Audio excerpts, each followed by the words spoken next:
So firstly, thank you for being invited to come along and speak this morning. I'm going to try and just kind of follow on from what Matt said and talk around the journey that Nationwide have been on, some of the challenges that we face as a lender, and also how we're looking to engage with the consumer on this topic. And probably going to start with a little bit of history. And why I say that is Nationwide's been on a journey for the last few years around how we really look at the home buying and selling process. And historically as lenders, we've always really focused upon the financial side of things, which is a key element because we're lending money. But we needed to really take it a step beyond that because forensically we got very good at understanding how much money we could lend you and how much money you could afford to repay.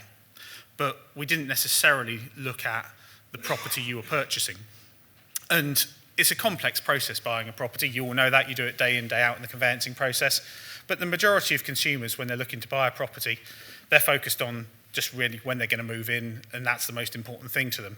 And it's, I guess, our job to field the risks that get you from A to B.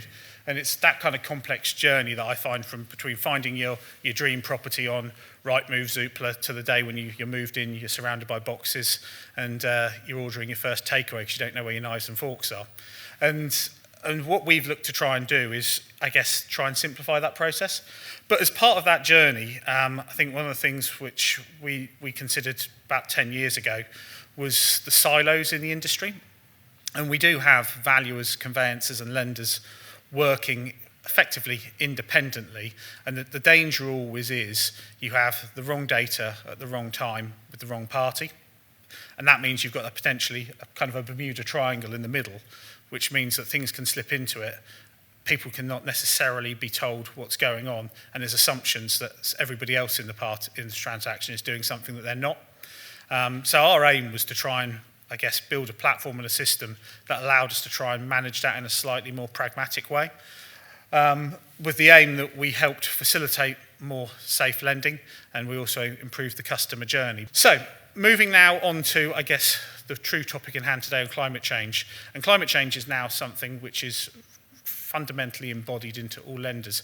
And there's a number of reasons for that. We've got legislation coming, we've got regulatory testing that we've done, which I'll talk about in a minute, and all of that means that it's something now which every decision we make and every lending and every product that we launch has to be considering that. So we talked about earlier, probably the biggest challenge for lenders comes to EPCs. So the average EPC on most lenders' books is a D. We know that for the private rental sector, we're going to need to get to C by 2025 potentially, or 2028, depending on where the regulation sits.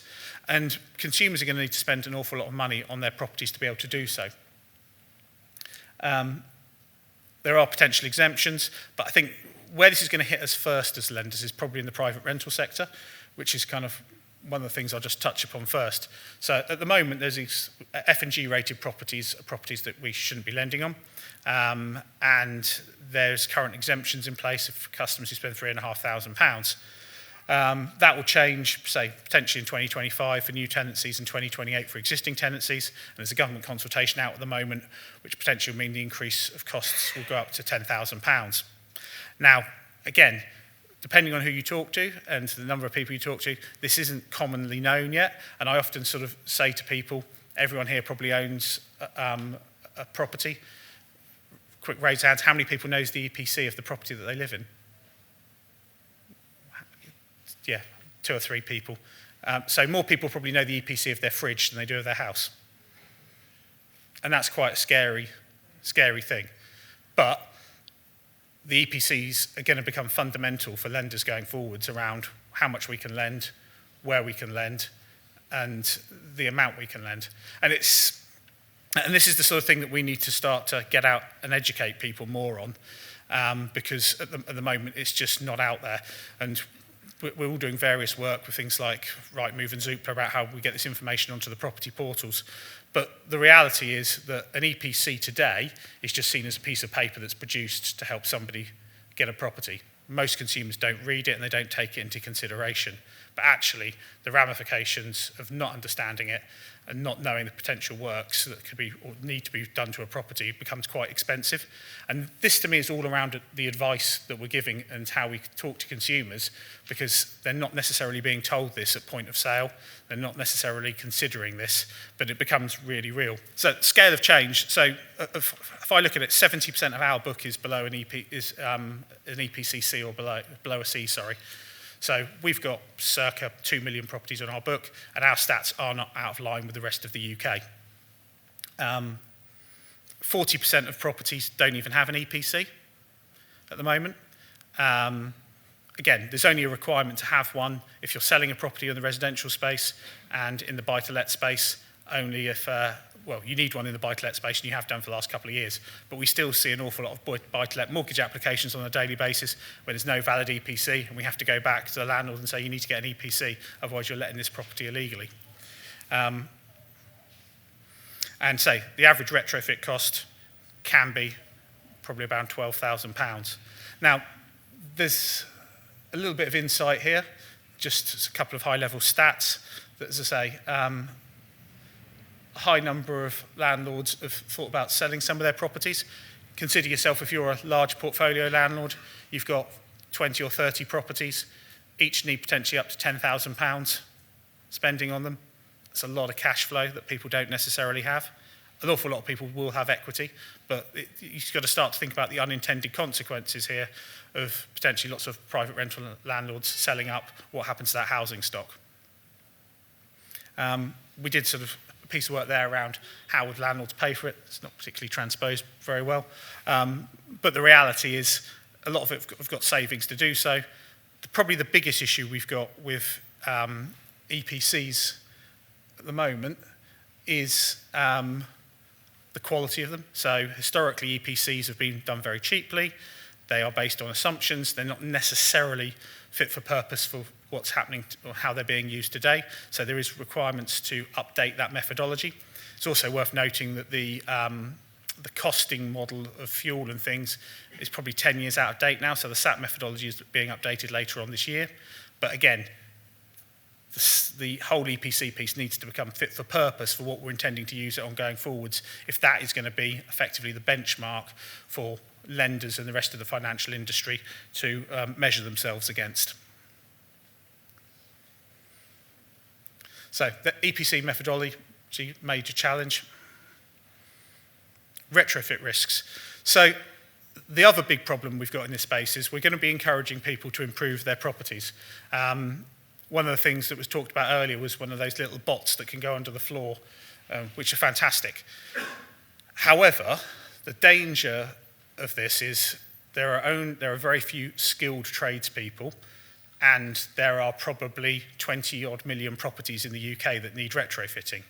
Now, the danger is that people nip down to B&Q and they pick up some loft insulation or some spray foam insulation and have a go themselves, or some cowboys come around and knock on the door and say, we can sort this out for you, and they actually end up wrecking your property. So the downside of this is that people put insulation on the outsides of properties, which doesn't necessarily work.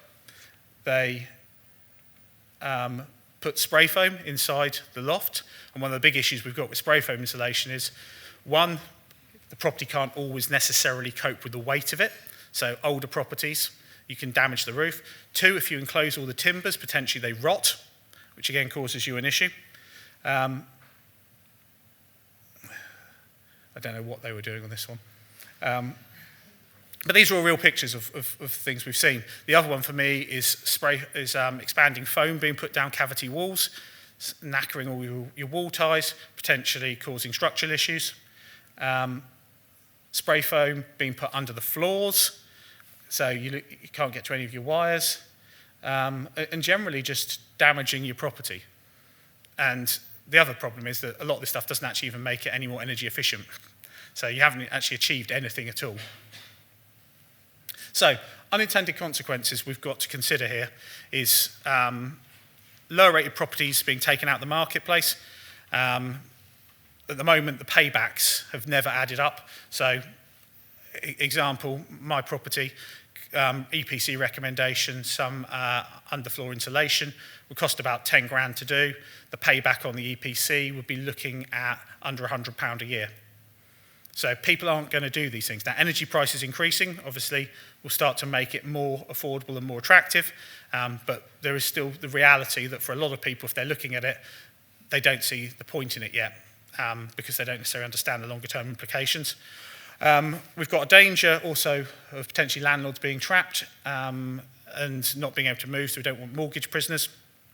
And then landlords with lower value properties potentially being asked to spend a lot more money. So again, this is the output of this consultation. If a 10 grand cap is put in across the UK, it makes sense to spend 10 grand on a £3 or £4 million property in Richmond.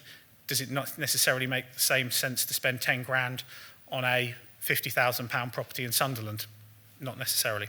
So other factors that need to be considered into the advice process and the things that should be pointed out to consumers and landlords. Moving towards the end of the things I was going to talk about, the other point which is probably worth mentioning is the work that we've had to do on what we call the SIBEs, which is a regulatory piece of work where all the large lenders effectively took their mortgage books at the end of 2020 and we modelled them forwards to 2050, looking at 3 different climate scenarios to understand the impacts of transitional and physical risk. So the transitional risk, the main point is around retrofitting, the costs of doing that. Can consumers afford it? Will it put them to a place where effectively they're moving into mortgage arrears? And then the physical risks of flooding, coastal erosion, subsidence, and the other one which was thrown in there, which was probably a new one to a lot of us, was tropical cyclones, which was one that was a bit new to me and one I had to go and do a bit of time working on and modelling through. But all real things that we had to model and understand the impact of having, because ultimately, as lenders, we're now not making a risk assessment today, we're looking over a 40-year term. So we're going beyond 2050 in virtually all of the lending we're doing, and we have to kind of understand that and embed that with our risk profiling. There's an awful lot to be done here. Lenders are now looking at this in a very different way, which is a good thing. But there's an awful lot of education that needs to be done here for the consumer, because the average person on the street doesn't really understand this. There are real life costs that are going to come into play. And I suppose probably the best thing that we need to be looking at is advising the consumer. So we as Nationwide will be looking to provide more information to conveyancers around more things that we will necessarily need you to look at. So again, if a property has been retrofitted, we're going to need to consider, has that been done properly, being one example. This is a kind of a journey we've got to go on. I do have a kind of health warning that sometimes we will need to protect the consumer from themselves, because the person that we're dealing with is normally quite emotionally charged. And we would kind of take real steps to stop somebody buying a property which looked like this, or even like this, or like that. Because they're obvious things you can see, and obvious things you can warn somebody about. But what we're talking about here is not something you can maybe see today or tomorrow, but something that may impact the enjoyment, the cost, or even if a property is habitable in the next 5 or 10 or 15 years. And I think that's the message from today. It's around how we explain to consumers some of the things which are hidden. And that might be as simple as, has this property got cavity wall insulation? Or it might be as fundamental as, actually, this property could be in the sea in 15 years' time. And that's the message from today. We need to explain that to consumers and be in a place where we're advising them, so we're giving them the best advice around what properties they should be buying, and if they are buying a property that's high risk, understanding the insurability, and do they have the funds to be able to actually repair, retrofit, or live in that property for the period they want to do so. Anyway, thank you and that's my little update. Cheers.